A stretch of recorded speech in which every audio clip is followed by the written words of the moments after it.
Dobro večer, poštovani gledaoci. Kako smo i najavljivali, večeras o svim aktualnim pitanjima otvoreno sa predsjednikom Vlade Republike Srpske, gospodinom Miloradom Dodikom. Gospodine Dodik, dobro večer zvanično i dobrodošli.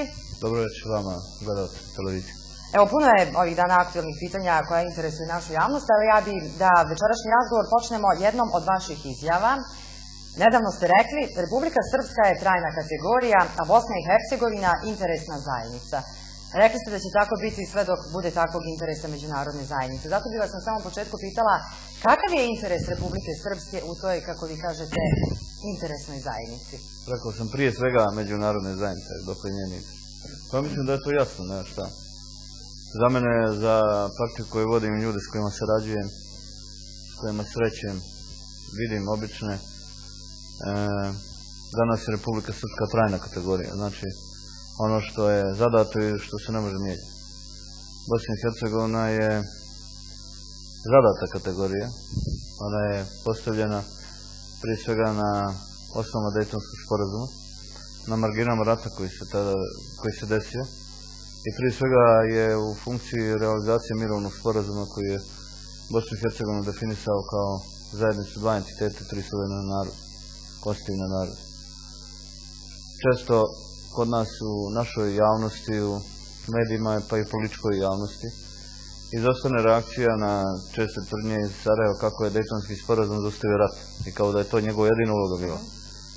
Činjenica je da i to se desilo, a on nije zaustavio rat, on je definitivno došao na kraju rata i definisao ustavno-pravni poredak Bosne i Hercegovine kroz aneks koji se zove Ustav Bosne i Hercegovine i na taj način utvrdio odnose Bosne i Hercegovine. Za sve ljude u Republici Srpskoj ili ogromnu većinu tih ljudi, Republika Srpska je neupitna. Ona je rezultat težnji svih gotovo koji su na ruševinama bivše Jugoslavije tražili novu garanciju za opstanak na ovim prostorima. Bosna i Hercegovina kao zajednica koja je do tada egzistirala nije bila dovoljna garancija da se to desi. Mnogo stvari koje se dešlo u ratu sigurno je primirilo određene ambicije koje mi u Republici Srpskoj imamo. Odgovornost, prije svega moralna prema onome što se zove rat, koji su Srbi u Bosni i Hercegovini prihvatili u Republici Srpskoj prije svega, odnosila se na to, na jedan osjećaj odgovornosti za neke događaje kao što je Srebrenica, mada to naravno nema kolektivne karakteristike, ali Srbi su kao narod poznati po toj dimenziji svog karaktera. I prihvatili smo Bosnu i Hercegovinu da je gradimo, a naravno da i u njoj budemo, što kažu, svoji na svome i da i tu Bosnu i Hercegovinu osjećamo na neki način kao nešto što će i nama dati garanciju za stabilnost u našim životima i našim težnjama. S ovo vrijeme, pod pritiskom međunarodne zajednice, Republika Srpska je bila izložena nesnošljivim pritiscima za prenos raznih ovlaštenja. Sve pod firmom različitih reformskih zahtjeva koji su dolazili na putu neke definisanja, neke euroatlantskih integracija. Naravno, za većinu racionalnih ljudi euroatlantske integracije nisu sporne, ili bar nisu bile sporne. Međutim, taj nivo podcjenjivanja koji dolazi od strane onih koji uporno žele da ubrzaju neki put Republike Srpske, tog podcjenjivanja Republike Srpske koji se odražava kroz stalnu tvrdnju kako mi nešto ne razumijemo, kako smo mi ti koji moramo uvijek nešto da damo, da smo mi ti koji treba da budemo kažnjeni i tako dalje, ta tendencija se mora zaustaviti. Jedna od tih jasnih poruka koje dajem je da smo mi zaista trajna kategorija. Ako neko hoće da pravi ovdje bilo šta, onda mora računati sa Republikom Srpskom. A da li će biti u budućnosti Bosne i Hercegovine, to je sad pitanje koje je zaista otvoreno. Pitanje da li ima Republike Srpske nije otvoreno pitanje. Ono postoji, ono će biti.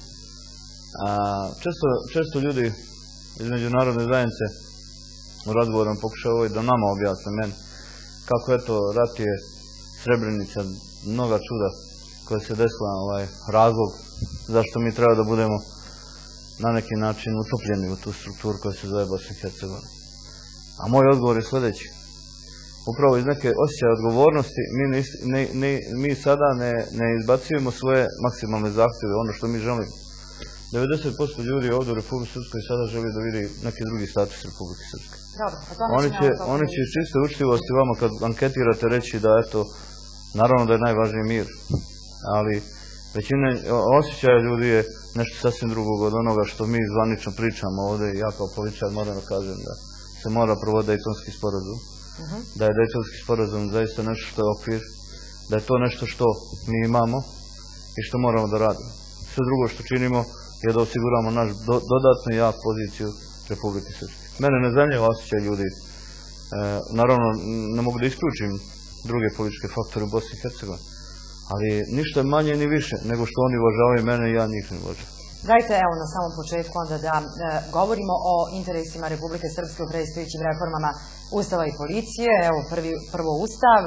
Jasno ste rekli za Republiku Srpsku ništa manje od federalne jedinice. To je i zvanično objavljeno još, ako se ne varam, 14. maja u platformi SNSD-a. Pa me interesuje da li je to jedan zvaničan stav sa kojim će se Republika Srpska pojaviti u novom krugu pregovora o reformi Ustava. Mi smo jasno to rekli, iznosili smo neke stvari, nam stalno pregovaraju da se nešto ne brinemo za Bosnu i Hercegovinu, da sam brinemo za Republiku Srpsku. Ja sam predsjednik vlade Republike Srpske, zato je moja briga Republika Srpska. Što se tiče Bosne i Hercegovine, ona će biti dio dogovora među nama ili naravno neće biti. Odnosno svih u Bosni i Hercegovini. Ovako nedefinisan državno-pravni poredak koji je utvrđen Ustavom, ali je nepoznat u svijetu. U svijetu postoje državno uređenja koje su centralistička, unitaristička, federalna, konfederalna i neki drugi način. I mi prije moramo početi od bazičnog elementa, to je da utvrdimo kako ta Bosna može da funkcioniše. Mi smo rekli neće biti unitarna i ne može da bude unitarna. Decentralizacija, kako predlažu nam iz Sarajeva, je ponuda koja je za naivne, znate, prilike kao prihvata regije, decentralizujemo i tako dalje. Regije nisu pitanje državnog uređenja, one su pitanje neke politike druge vrste. Dakle, federalna jedinica je nešto što će jasno definisati Republiku Srpsku u svojim funkcijama, korelaciju sa zajedničkim institucijama i naravno odnos prema opštinama, jasno precizirati nadležnosti, jasno precizirati odgovornosti i jasno u tom pogledu razriješiti pitanje prihvatanja i drugih u Bosni i Hercegovini same Republike Srpske. Što je osnovni problem? Nama uporno dovode nas na neke razgovore, traže da mi pričamo i onda jedini mogući razgovor po tome kako ti razni mešetari to rade je kako jačati institucije Bosne i Hercegovine. To samo može da bude jedan od projekata, a to je projekat koji mi ne podržavamo. Ja to moram da kažem.